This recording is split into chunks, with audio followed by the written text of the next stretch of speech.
To jest podcast Więcej niż oszczędzanie pieniędzy. Odcinek 135. Dzisiaj rozmowa o tym, jak będąc małą firmą robić wielkie rzeczy w biznesie. Bez wyrzutów sumienia, że chcemy pozostać mali.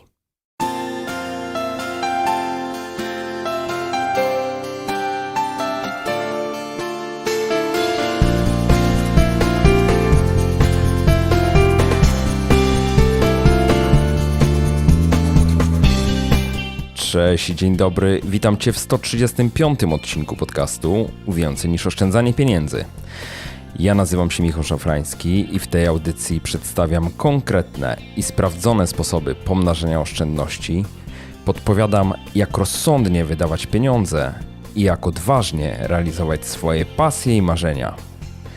Jeśli tylko szukasz odrobiny stabilizacji finansowej i emocjonalnej w swoim życiu, to ten podcast jest dla Ciebie.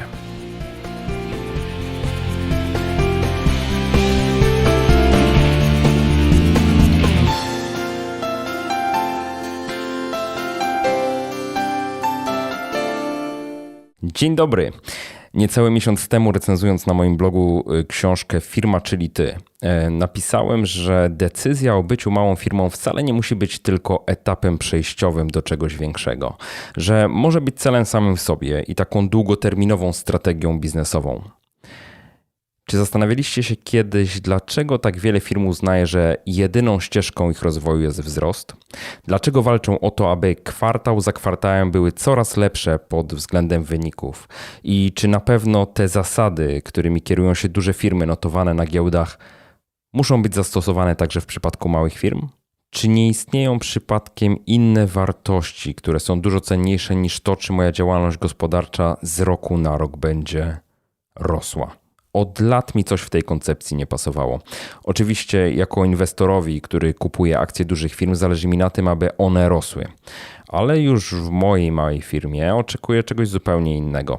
Chcę przede wszystkim, aby utrzymywała ona moją rodzinę, żebym mógł w niej pracować tak w sam raz, nie za dużo, nie za mało, bo wiem, że taki tryb pracy to jest jedyny tryb, który pozwoli mi czerpać radość z tego, co robię.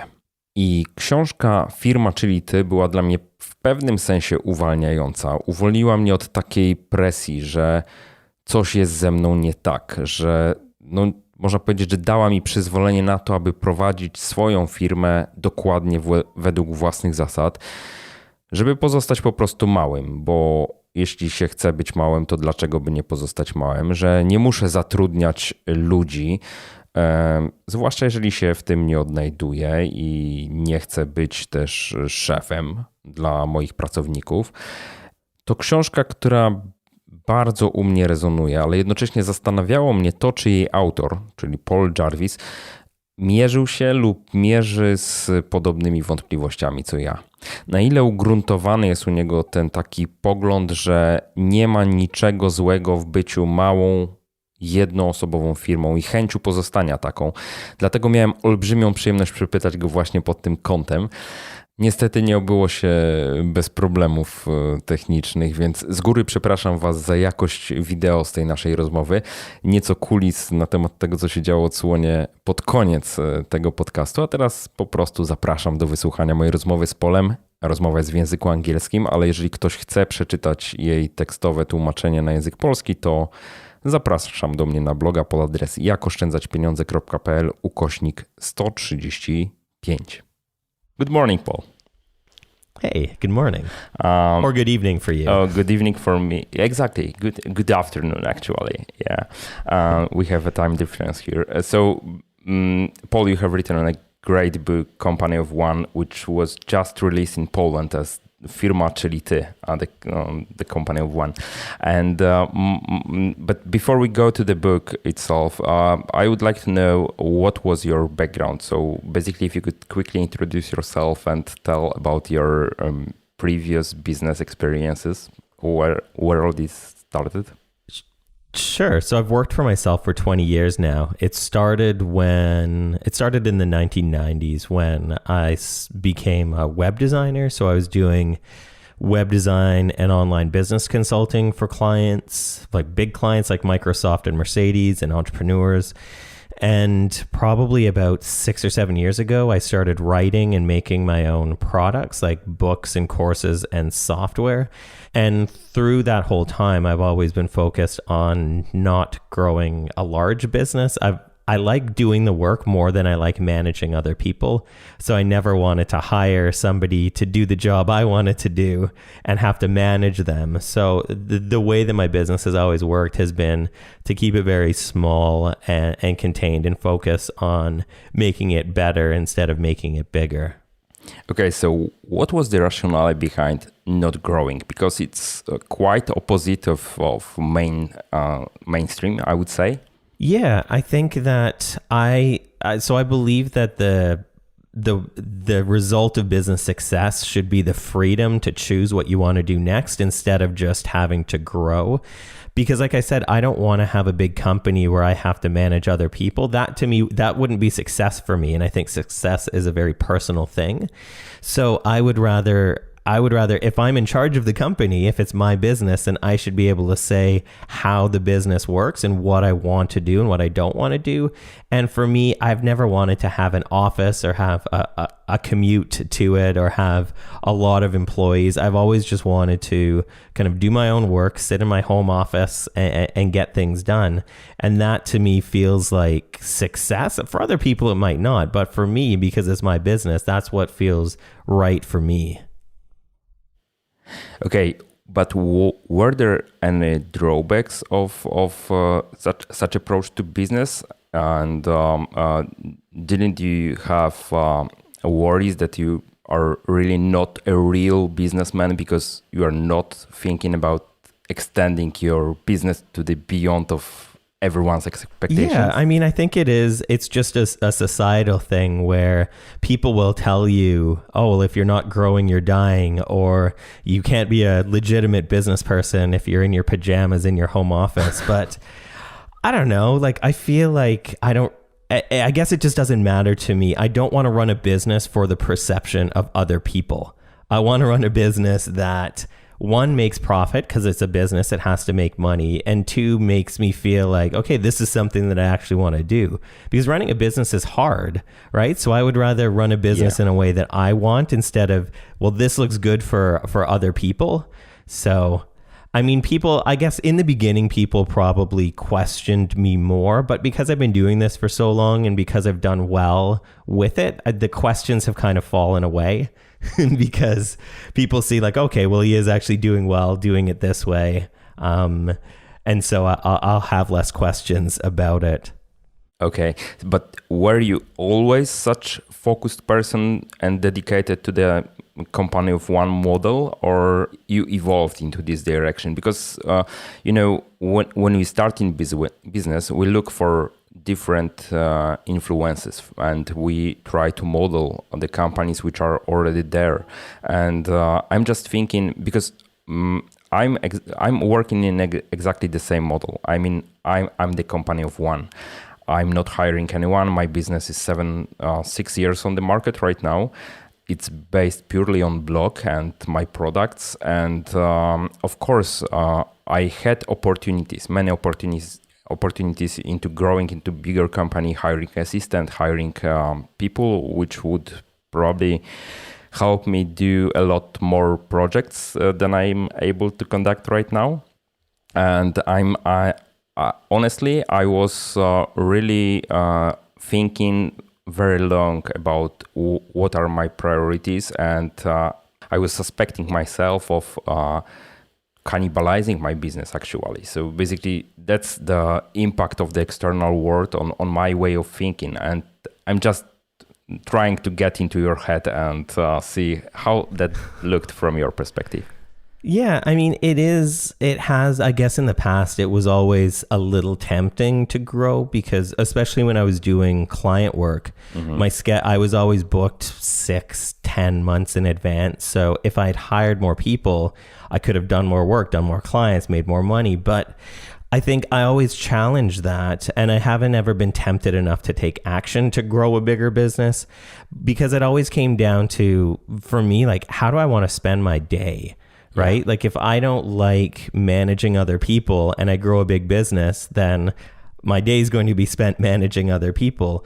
And the thing about profitability too is if I'm the only employee of my business then and my margins are low, then I can essentially make more money now than if I had employees and an office and overhead.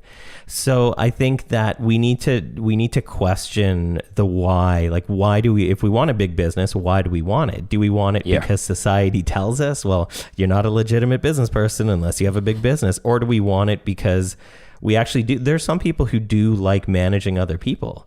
And I'm glad that people like that exist because it's not me. So I think it depends on the individual. And for me, growth has never made sense. So I've never wanted to grow. Okay. So that I now know how do you work, but I'm thinking about whether this model, for what kind of companies this model is applicable. So if you could extend on the idea. Yeah, I think it's applicable to a lot of businesses. I think the way that the internet and technology works now makes it easier to do things. I just think about 20 years ago, if somebody came to me and said, I want an e-commerce website, it would take probably 6 months to do that. You have to go to a bank, you have to get a special type of bank account in Canada and the States. And nowadays, I can just sign up for Shopify or a similar service in about 15 seconds, right? So I think that there's ways to do it. Yeah. Even in the book I talk, there's a lot of tech and digital companies because that's the background that I have, but there's even examples of companies like Peel who make iPhone cases. They're a company of probably 3 or 4 people, and they have a partner that does manufacturing for them. So they don't need to be a manufacturer. They have a company that fulfills orders, so they don't have to do that. So I think in working with the right partners and having the right people in your supply chain for whatever it is that you do, you can make it work. If you want to have a small business, then you can make it work for whether it's a physical product or a digital product or anything else. So I think there's ways to do it that way. If that's something that feels important to you, there's ways to do it regardless of what you do or sell. Mm-hmm. And do you think that there are specific businesses, types of business that really can't be a company? For sure. Of one? Amazon couldn't do that. Even something like Airbnb, right? Like the Airbnb to work as a business model needs volume. So you can't have Airbnb and have one property for rent on it. The site wouldn't work. It has to have hundreds of thousands of properties in a lot of different cities. And so if being a company of one was important to me and I had a business idea to start a site like Airbnb, it wouldn't make sense because in order for that to work, I would need to hire a lot of people. I would need to have a lot of critical mass. So I think before we start businesses, we need to think about, okay, what size of business would make sense for this business? And for myself, if I'm starting a business and it would require that size or volume, that doesn't make sense. I shouldn't start a business like that. So I think it's important to think about it before, like what size does it, because the book and myself aren't anti-growth. I just think that we need to think about growth as something that can be good, but isn't always good. Yeah, exactly. And I think that there are many books on market about traditional business building and scaling and increasing number of employees and revenues and so on. But there is not so many books about the alternatives. Yeah.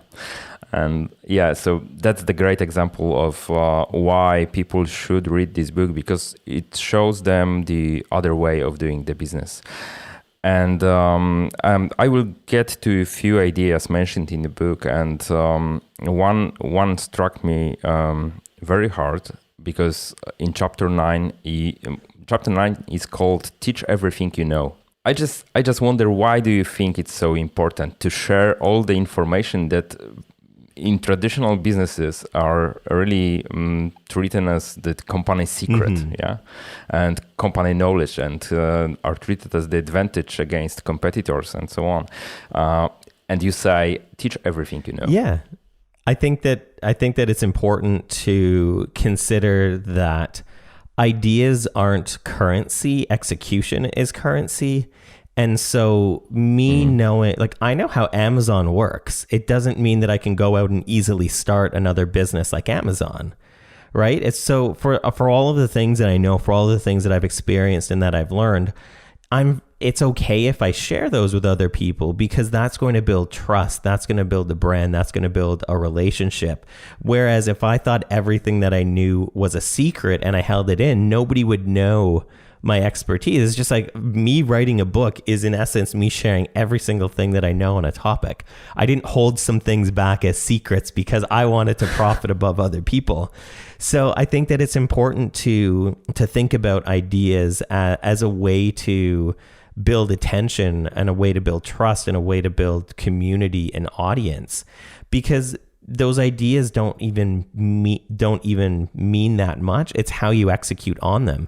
I could show you how to write a book, and it doesn't mean you're going to write the exact same book as me. I could show you how to build an online course. It doesn't mean you're going to have the same course. And even if you had a similar course, just because one thing exists in the market doesn't mean that nothing else can exist.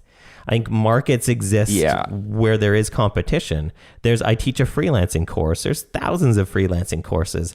It doesn't mean that one takes away from the other. The market is so big that people are going to be, some are going to be drawn to what I have to say. Some are going to be drawn to what other people have to say. And it's funny, I did a survey a couple years ago now with my audience, and it was mostly people who bought from me. And I asked them, why did you buy from me? Like, why did you buy my business book when there's thousands of other business books? Why did you buy my software when there's so many other things that are similar? And they said, it's because you're the one who created it. You're the one who I trust.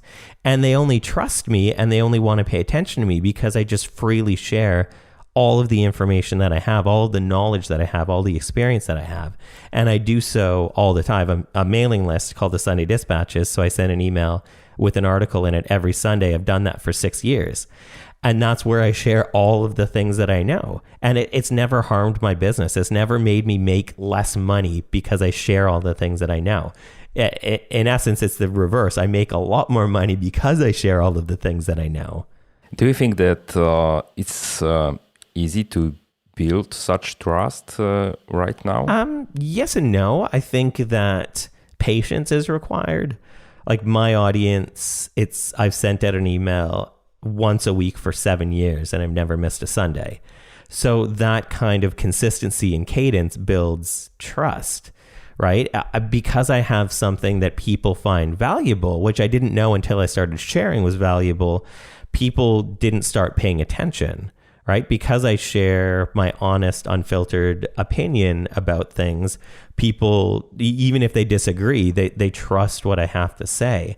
And I think having a point of view, having an opinion, having a strong perspective on something can push some people away, but it can also draw the right people closer to you, where people will trust you a little more. So I think it's hard to build an audience. Like I fully agree, especially nowadays, the market is saturated, but it doesn't mean that it's impossible. It doesn't mean that everybody else should just be like, oh, there's enough influencers in the world, there are enough thought leaders. Like I'm just not even going to try. There's always room for more, and there's always room for new ideas and perspectives. I'm just wondering, because that's my way of operating is comparable to yours. I mean, I have the same objectives, and I also make very transparent articles where I publish all the information I have. I'm showing the background of my work and so on.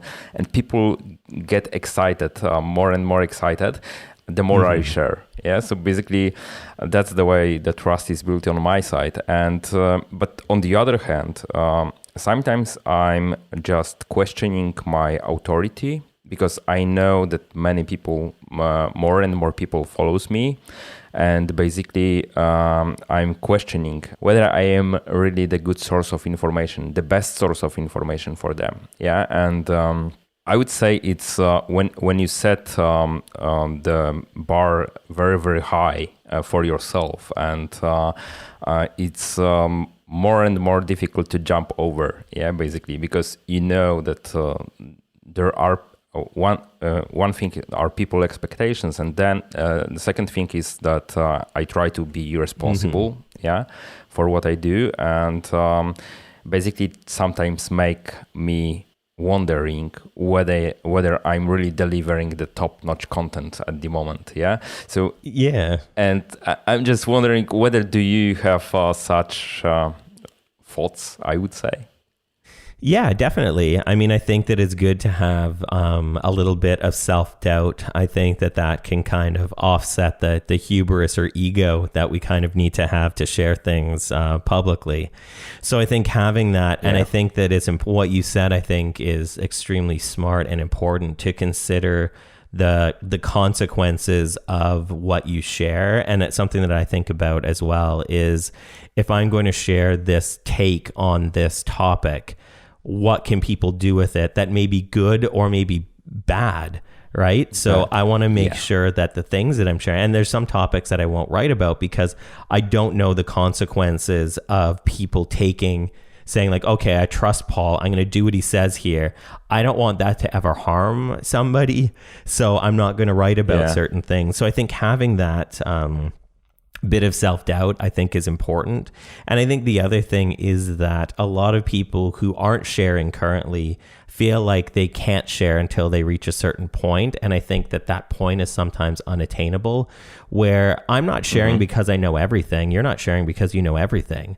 We're just sharing things that we know, and we're sharing where we are at and our journey currently.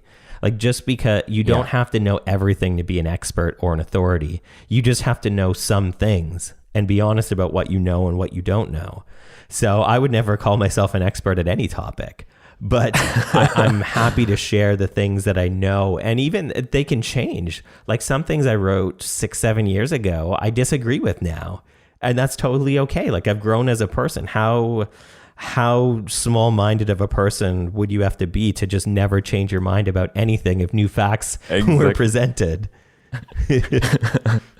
Exactly. I'm wondering whether do you change some of your opinions or view on topics since writing of the Company of One? Are there any things that you would written other way right now? For sure. I talked about the Facebook like button in a positive light, and I actually think the Facebook like button is responsible for a lot of bad things in the world. Yeah. I also think that, and it was unintentional on my part, but I didn't write strongly enough about freelancing being a valid way to be a company of one. I kind of glossed over client services right into products. And I think that was a disservice, both to my own experience, because I was a freelancer doing client work far longer than I've been a product person. And I think that I probably should have talked about how you can be a company of one as a freelancer or as somebody who provides services to other people. So if I could go back and change those parts, I definitely would. I've written articles about why I was wrong in the book on my website, but in the book, it's still the way that it is, because you can't change an entire book. So yeah, exactly. Okay, so freelancing is an example of topic not covered enough in the book or skipped in the book. Yeah, and do you have an idea why have you skipped this topic at the moment of writing? Yeah, I think it's just because what I do now is I haven't done client work or freelancing for probably 6 or 7 years, so it just wasn't. Like when I was writing the book, I was thinking, okay, like what can I share about where I'm at now instead of what can I share based on all of my experiences? So it was unintentional, but I do wish I had done that a bit differently. Yeah. In the book, you mentioned several features that the people who would like to be the company of one business owners should have. If you could elaborate on them, I mean, what are the most required characteristics of such people? Yeah, I think the first one and the most important one is resilience. And there's been studies done that show having resilience as a human being is more useful than education or training or experience. There's a study done by Dean Becker, and there's 3 parts of resilience. The first is accepting reality, because we can't control everything. We just have to roll with the punches a lot of the time. The second is having a sense of purpose or a sense of a greater good. So even if things go wrong, you still have that purpose to move towards and make progress towards. And then the third thing is the ability to adapt, because things change constantly. Consumer sentiment changes, technology changes, everything's changed. I mean, I've been doing this for 20 years. It's a lot different now than it was 20 years ago. And we have to have the ability to reinvent and adapt and stay true to our purpose. So I think resilience is the number one trait for a company of one. Some of the other ones are, let me just try to remember, autonomy. So being able to master something and then be able to give yourself direction in the work. Being able to work quickly. I think part of the benefits of being a small business is that you can get things done without having to have 18 meetings about it or get board approval or get investor approval. If you can move quickly and get work done and iterate on problems and try to make them as good as possible, then that's really good. And then the next thing is simplicity. And simplicity doesn't mean ease. I think it's very difficult to have a simple business. But if you can come up with things in your business that are, say, simple rules, simple processes, simple systems, then if you take the time to set those simple things up, which does take a lot of time, then it can be faster to move forward, faster to execute on ideas. And I think a lot of times we solve problems by adding more to them. And that's not always, it's easier to do that, but it's rarely better to do that. Can you give the examples of things that you simplified in your business? Sure. So thinking about things like, say, for a software product, if my company is getting a lot of support requests, the easiest way to solve for that is to hire a support person or another support person to build the team. But the way to simplify that is to think about, okay, what are the problems that people are coming to me with? How can I make the software better so they ask less questions? How can I make the onboarding better so they understand how to use the software faster? How can I provide, say, tutorial videos or articles or something so they can understand without having to get in touch with support in the first place? So all of those things would simplify, but they wouldn't be adding more to the problem. They wouldn't be solving the problem with more support people. They'd be solving the problem with a simpler way to achieve less support communication, right? So doing things like that, I think, are really important. But because they take a lot of work and a lot of thinking and a lot of problem solving, people are just like, oh, I'll just hire another support staff. Yeah. If you could compare the companies of one versus bigger companies, what kind of advantages do you see in staying small? Yeah, I think the larger you get, the less freedom you have. Like you end up, as you build a big business, you end up having to make decisions, not because you want to, but just because the size of the snowball rolling down the hill is now this big, right? So you end up having to make decisions that appease investors or appease a board of directors or appease the rest of the C-suite. So I think that in having a smaller business, you can make decisions that are best for your customers, which always seems like a good idea to me, and best for the type of business you want to run. And like I said at the beginning of our conversation, I think that having success in business doesn't mean you necessarily need to grow your business. It means that you now have the freedom to decide what growth makes sense and what growth doesn't make sense. Because a lot of times growth comes with a lot of obligation, right? And I don't want I want to be free from obligation and stress as much as possible. So I want to enjoy my life, and I want to run a business that supports my life instead of having a life that solely exists to support my business.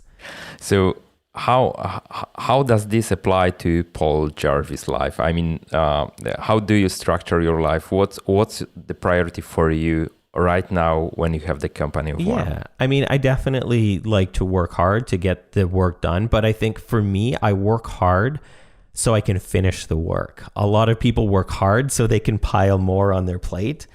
Okay. And so I work probably 4 to 6 hours a day. That's it. I don't I don't feel like I need to work more hours than that. And I feel like if I give myself that constraint, I can be more productive. Because if I give myself 16 hours to work, I'm going to be working a bit. I'm going to be on YouTube a bit. I'm going to be on Twitter a bit. But if I give myself just a smaller amount of time every day, then I can get the work done. I don't feel burnt out or stressed out all of the time. And it just, I have other aspects of my life that I enjoy. So I want to have a business that also lets me enjoy the other aspects of my life and my hobbies and my interests. That's great. That's great. I'm interested in your opinion about the hustle way of living. I mean, there are people who are pushing all the time, who are trying to make look them busy, look them being in the process all the time, working all the time, being available to the others all the time. And I'm just wondering what's your opinion on that? That's the first thing. And the second thing, how if you have a different approach, then my question is, okay, how do you handle customer requests, for example? Yeah. So I think that hustle culture is like Soviet style propaganda, to be honest. Like it seems both useless and also harmful. I think it's propagated by people who benefit from workers working harder. So people like Elon Musk obviously is going to encourage hustling because he benefits. His workers don't benefit if they work harder. He does, right? Same with Marissa Mayer, or the CEO of, or the, I don't think she's CEO anymore, of Yahoo, when she had that famous speech talking about how you have to work hard. And Elon Musk says that you can't make a difference unless you're working like more than 80 hours a week. And he has a couch in his office because he doesn't have time to go home and see his family, so he can sleep on it. I have a couch in my office for napping and reading. So I think that the whole hustle culture is misguided. I think that productivity is good, but I think productivity should be trying to get your work done in an efficient way so you no longer have to work. I should be rewarded if I can get 8 hours of work done in 4. I shouldn't have 200% more work because I got it done in half the time. And so I think the people at the top encourage this, and rightfully so, because it helps them make more money. It lines their coffers. If what's his name? Jeff Bezos has the people in their fulfillment centers have these little scanners that tell them how long it should take them to walk from one end of the factory to the other to pick up an order.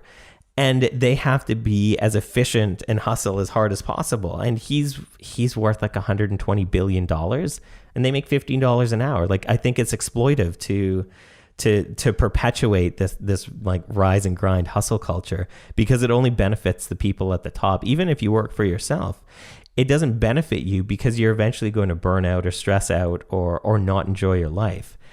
What was the second part of the question? I forgot now because I got off on a tangent on the first part.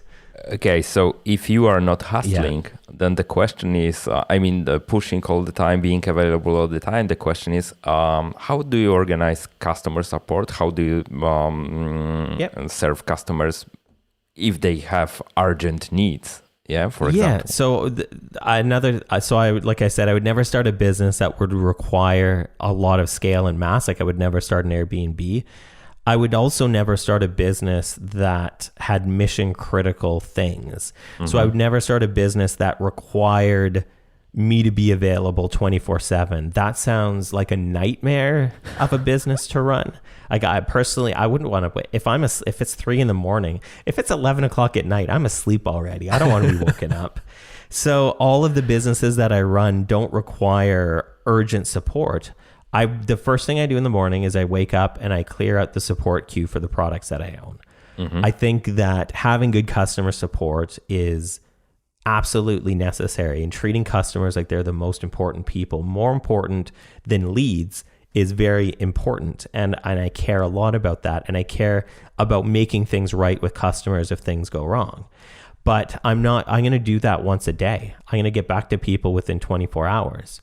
I think that's reasonable and humane to have that kind of limit, as opposed to I'm going to reply to you within 15 minutes, day or night.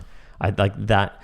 I wouldn't be able to run my business very well if I offered that to people. It wouldn't benefit them and it wouldn't benefit me. But if the first thing I do is customer support every single day, it's totally manageable, totally humane, and nobody's complained about it. Nothing, and like I said, nothing I do is so mission critical that their house could be burning down and I reply the next morning. Like none of the things I offer need that level of support. Yeah. You set the expectations, and your customers know what is the maximum time they will wait for the answer. So basically, you are exactly. honest, with your customer support. Yeah. In the book Company of One, you mention MVPR, but it's not minimum viable product, but minimum viable profit. Could you please elaborate on the idea?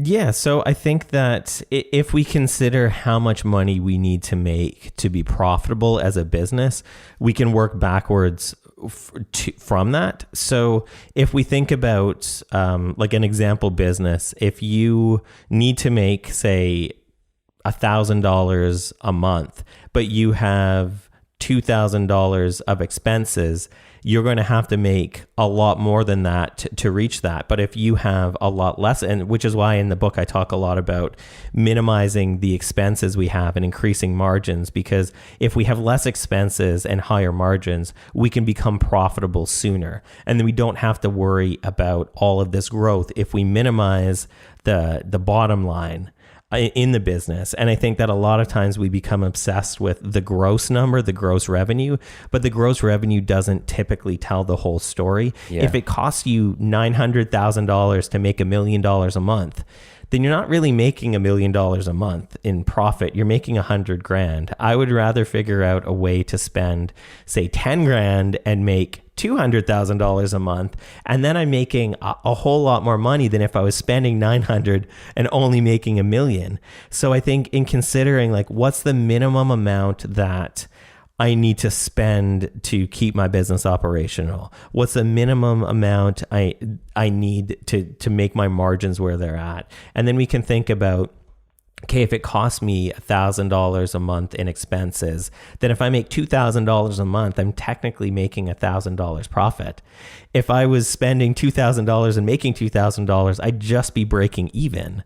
So I think in thinking about the minimum amount that we need to make instead of the maximum amount, then we can start to say like, okay, well, this is a good business expense, or this is not, or maybe I don't need to have an office. If I'm running a digital business, maybe I don't need to pay rent on an office and pay for another phone line, another internet, a fax machine. I don't know if people still buy fax machines, but like if we can figure out a way to minimize all of the expenses that we have, then we become profitable sooner every month or every year. And I think that that's really important when we're considering that if we're adopting the company of one mindset, we're not solving every problem by adding more into the solution. If we're solving it by optimizing for things like expenses or increasing margins, then we don't need to grow as much to have as much. Paul, I was also wondering, how do you prioritize your projects? I mean, probably you have to take into consideration that you have no human resources available. And I'm just wondering about your process of selecting what you will do. Yeah. So I definitely, like I said, I would never want to select something that would require a lot of scale to work. I would never select something that would be mission critical where I would have to be available 24/7. I also look for projects that I can do with either the skill set I have or the skill set that I can have with myself and a business partner, which probably half of the products that I sell, I have a different business partner for each with.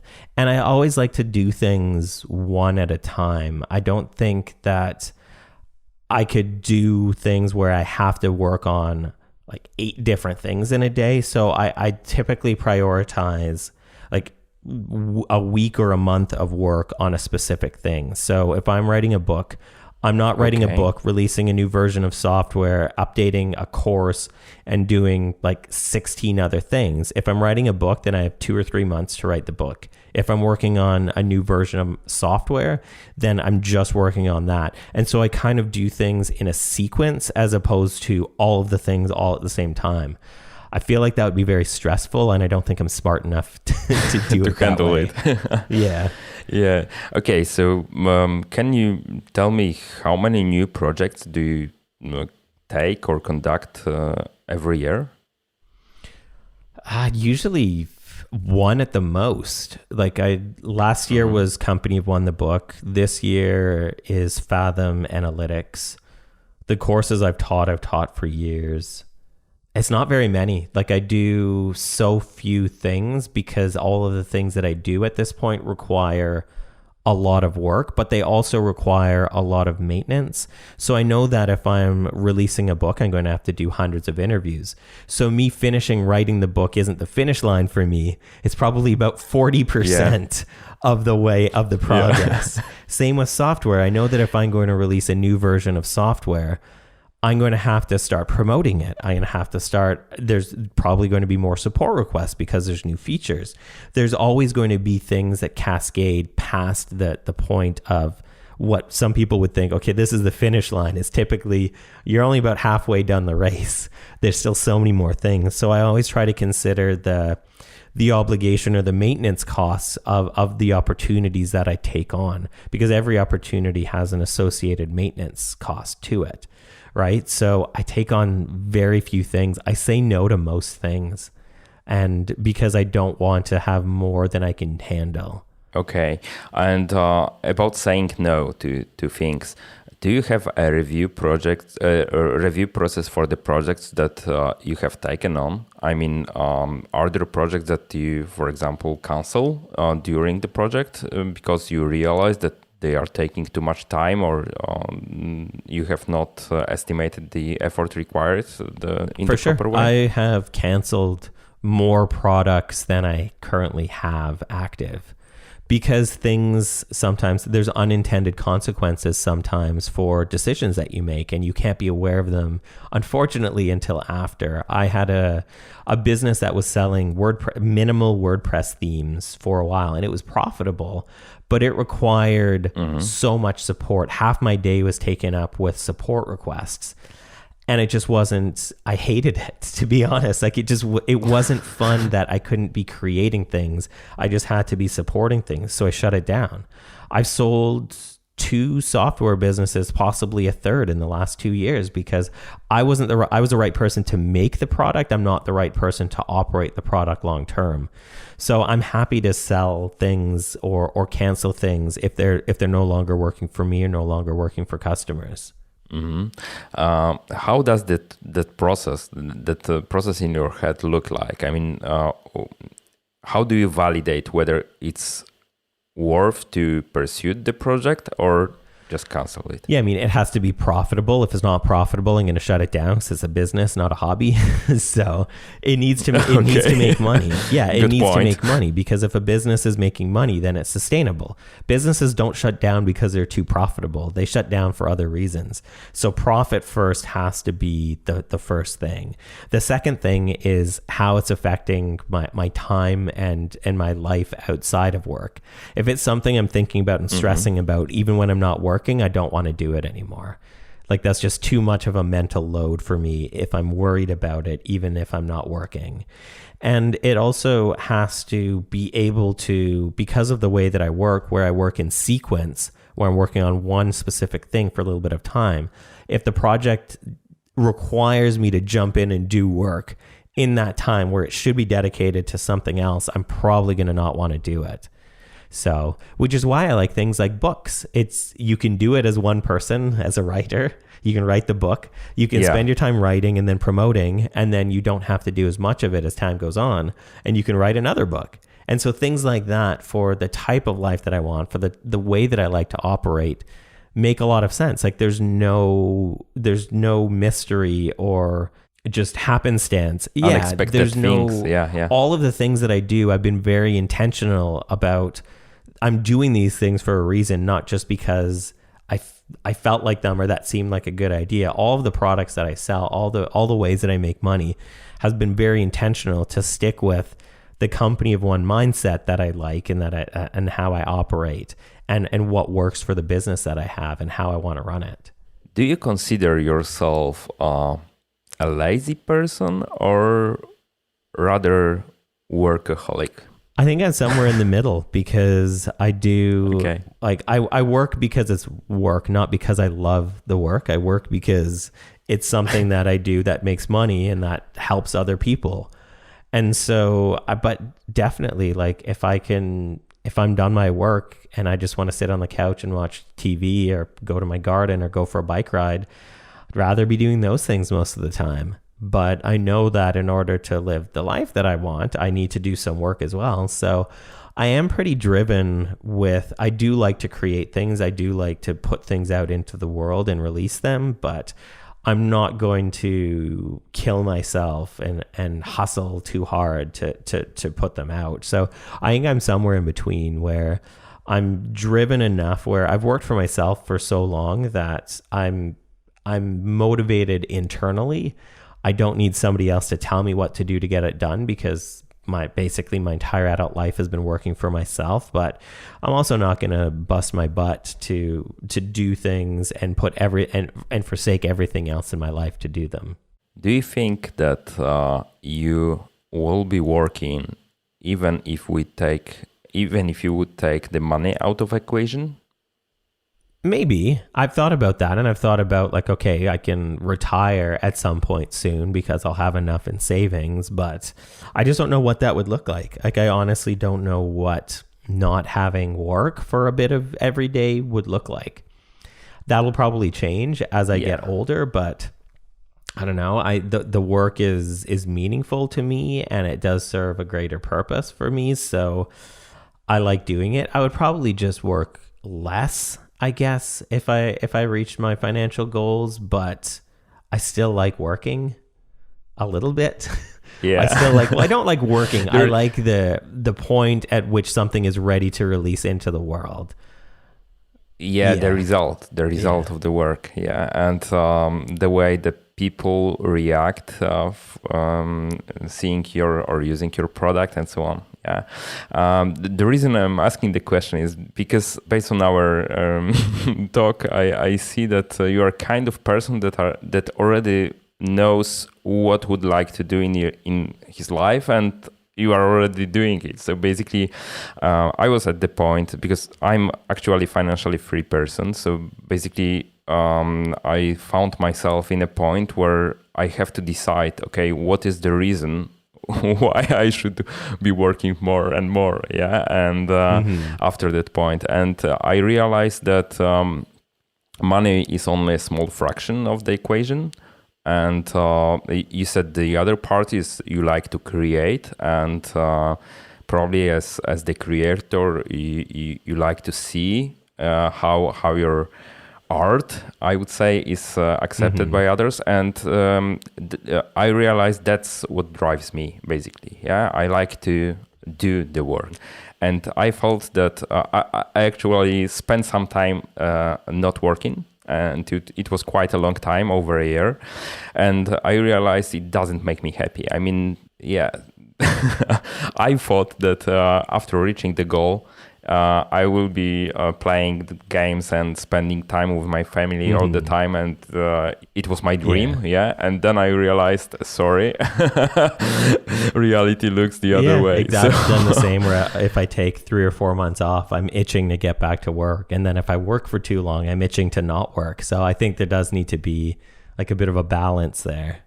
Okay, so to close our talk, I would like to ask you, why do you think? What are the reasons that most companies really desire the growth and go this path? I think it's ego. Like, I think that in the beginning, you need ego to start something, because you need the ego to say, what I want to put into the market doesn't exist, but it should. And so I think ego in that case is good, because it's very helpful. But I think at some point, the growth just serves our ego as opposed to our needs or the needs of our customers. And I think that societal perception is a much bigger thing than we give it credit for. Because we see that, okay, well, the way that capitalism works is you grow and you defeat your competition and you take over a market and you have investors and you have a board of directors and you go public. And nobody really stops and says, like, should I do that? Like, is this going to benefit me? Is this going to benefit my customers in some way? And I don't care. Like, if somebody thinks that, oh, Paul, you don't have a legitimate business, you have a lifestyle business, I'm like, cool. That's great. I make a ton of money. I like my work. I don't have to work too hard. If that's a lifestyle business, and I have an amazing lifestyle business, because I think every business is a lifestyle business. I think if you run or work at a huge company, you have a very specific lifestyle that's prescribed to you by that type of business. I would rather have the type of lifestyle that I want to have based on the business I have, as opposed to just, well, your business is this big. This is the life that you get because you have a big business. So yeah, I think a lot of it's social perception, but I think that we can change that, or we can buck that and not have to prescribe to that just because it looks good to other people. Yeah, exactly. Good closing point. Paul, if people would like to find more about you, about what you do, where they should look for the information? Sure. My website, pjrvs.com, or if you Google Paul Jarvis, like I said, my newsletter, I write it every week. And that's the best place to keep up with the things that I do. And also check out the book Company of One, which is available in Polish, which is awesome. Yeah. Firma, czyli ty in Polish, yeah. And that's it was great to talk to you, man. Thank you very much. Thank you. This is a great conversation. Thank you. No i to już koniec. Jeśli spodobała Ci się rozmowa z Polem, to bardzo mocno zachęcam do lektury książki Firma, czyli ty. Można ją kupić w moim sklepie internetowym na stronie jakoszczędzaćpieniądze.pl/sklep. A w notatkach do tego odcinka podcastu, przypominam, pod adresem jakoszczędzaćpieniądze.pl/135 znajdzie się także link do mojej recenzji tej książki. I na koniec mam taką małą wskazówkę. Jeśli kiedykolwiek, podobnie jak ja, będziecie się umawiać na tego typu rozmowy pomiędzy rozmówcami, którzy są zlokalizowani w kilku strefach czasowych, to nie ufajcie internetowym takim stronom, które przeliczają czas, bo rzeczywiście popełniłem ten błąd. I niestety te strony również mają swoje błędy i błędnie dokonują takich konwersji. Niestety przy nagrywaniu tej rozmowy doszło właśnie do takiej pomyłki. W efekcie nagrywałem ją w dużym pośpiechu. Nie byłem wystarczająco dobrze przygotowany jeszcze do tej rozmowy, bo zaistniała ona godzinę wcześniej niż planowany czas. I można powiedzieć, że przez tą moją pomyłkę doszło do tego, że w zasadzie przez całą rozmowę nawet nie miałem jak spojrzeć na pytania, które sobie zanotowałem do Pola. Nie zdążyłem ustawić kamery, która by kręciła mnie, i w efekcie ten obraz jest taki szarpany, bo był nagrywany kamerką internetową przez Skype'a wyłącznie. No więc no cóż, nawet Michał Szafrański popełnia takie błędy i też mi się takie problemy przytrafiają. No a później cała rozmowa jest, można powiedzieć, w dużej mierze improwizowana. I pewnie dlatego też widać w tej rozmowie trochę moje zdenerwowanie, bo nie dość, że po angielsku, nie dość, że z osobą, którą bardzo cenię, to jeszcze wyszło na to, że po prostu mega nieprofesjonalnie się zachowałem w stosunku do Pola. On oczywiście był rozbawiony tym faktem, ale to nie zmienia postaci rzeczy, że mogła być to jeszcze fajniejsza i lepsza rozmowa, bo kilku pytań, które planowałem mu zadać, po prostu mu nie zadałem, gdzieś tam uciekły z głowy. Ale niemniej jednak mam nadzieję, że mimo wszystko była to rozmowa dla Ciebie wartościowa. No i to w zasadzie już tyle na dzisiaj, także z jednej strony trochę przepraszając, ale z drugiej bardzo Ci mocno dziękuję za ten wspólnie spędzony czas i życzę Ci skutecznego przenoszenia Twoich celów finansowych na wyższy poziom. Trzymaj się, do usłyszenia.